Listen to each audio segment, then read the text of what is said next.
जब ऊपर जा रहे थे आगे जाके क्या देखा नानक साहब जी ने कि एक तख्त के ऊपर एक बहुत बड़ा गुम्बज बना हुआ है, बहुत बड़ा। वहाँ एक गुम्बज है सफ़ेद, बहुत लंबा चौड़ा, इस पृथ्वी से भी बड़ा है, इतना बड़ा गुम्बज है।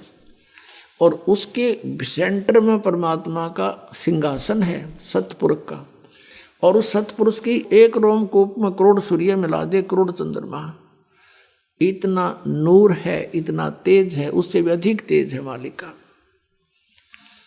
तो नीचे से जब जिंदा वाले महात्मा में परमात्मा जा रहे थे कबीर देव जी, और वहां जाकर के वो कबीर साहब अपने उस जो तख्त पर विराजमान थे दूसरे रूप में, उस पर चंवर करने लगे। नानक साहब जी ने सोचा कि ये है वो अकाल मूर्त। अकाल मूर्त यानी साकार परमात्मा जिसकी मूर्ति हो, और ये कह निराकार नाम जप अकाल मूर्त, कि ये है वो सतपुरुष। ओहो, और ये कबीर जो नीचे से जिंदा आया है, ये कबीर, ये इनका कोई नौकर होगा। इतने में क्या हुआ कि वो तेजों में शरीर युक्त परमात्मा खड़े हुए सतपुरुष असंख्य ब्रह्मांड के कंट्रोलर के सिंहासन पर नीचे से गए हुए जिंदा महात्मा के रूप में वो परमात्मा विराजमान हुए कबीर देव।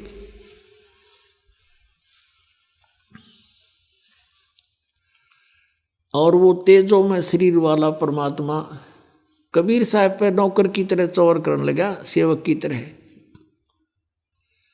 अब नानक साहब जी सोच ही रहे थे कि ये क्या चक्कर हुआ, इस सेवक पर भगवान चौर कर रहा है।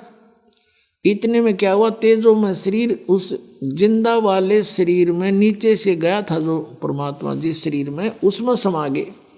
वो असंख्य ब्रह्मांड के कंट्रोलर के सिंहासन पर, तख्त पर अकेले कबीर देव जी, कबीर साहब जिंदा महात्मा वाले रूप में विराजमान है। चौर अपने आप घूम रहा ऊपर ऑटोमेटिक। तब परमेश्वर ने कहा कि प्यारी आत्मा, आई एम गॉड, मैं हूँ वो परमात्मा जिसको मुसलमान अल्लाह अकबर कहते हैं।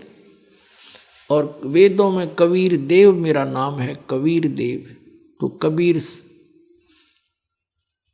कहो, कबीर देव कहो, ये मेरे विषय में जानकारी है चारों वेदों की। चारों वेदों में मेरे विषय में जानकारी है, लेकिन उन वेदों में मुझे पाने का मार्ग नहीं है। वो ज्ञान मैं अब देने के लिए गया हुआ हूँ। मैं बनारस में, काशी में धानक रूप में रहता हूँ, कपड़ा बुनता हूँ, ज्ञान प्रचार करता हूँ, और जो मुझ पर विश्वास दृढ़ करते हैं उनको सतनाम देता हूँ। और सतनाम से जीव का मुक्ति होगी, नहीं हो नहीं सकती किसी सूरत में। और वो सतनाम 2 अक्षर का है। और यदि आपने मोक्ष चाहिए तो काशी में चले जाना, वहां मैं रहता हूं। अब ऐसे इस स्थिति में 3 दिन बीत गए। उधर से सुल्तानपुर के अंदर ये खबर फैल गई, समाचार पहुंच गया कि नानक साहब जी दरिया में छलांग लगाई थी, बाहर नहीं आए। उन्होंने नानक साहब को डूबा जान लिया।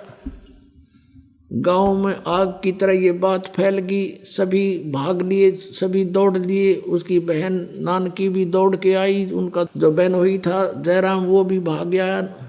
फिर जब पता चला कि वो तो पानी में बह गए हैं, तो नवाब से संपर्क साधा, क्योंकि नौकरी करता था नवाब के घर पर जयराम भी।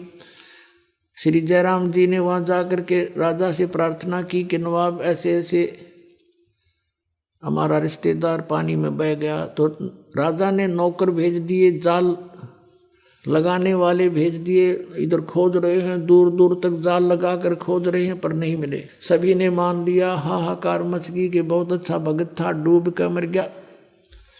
उधर से क्या हुआ, तीसरे दिन उसी समय जब स्नान सभी कर रहे थे, वहीं नानक साहब जी आकर विराजमान हो गए। छोड़ दिए परमात्मा ने, वापस भेज दिया आत्मा, और शरीर से उठकर वो आ गए। सभी ने देखा कि ये नानक जी तो ये आ गए, ये डूब गए थे, डूब गए थे। नानक साहब ने कहा कि डूबते वो हैं जो भगवान पर आश्रित नहीं है, हम नहीं डूब सकते।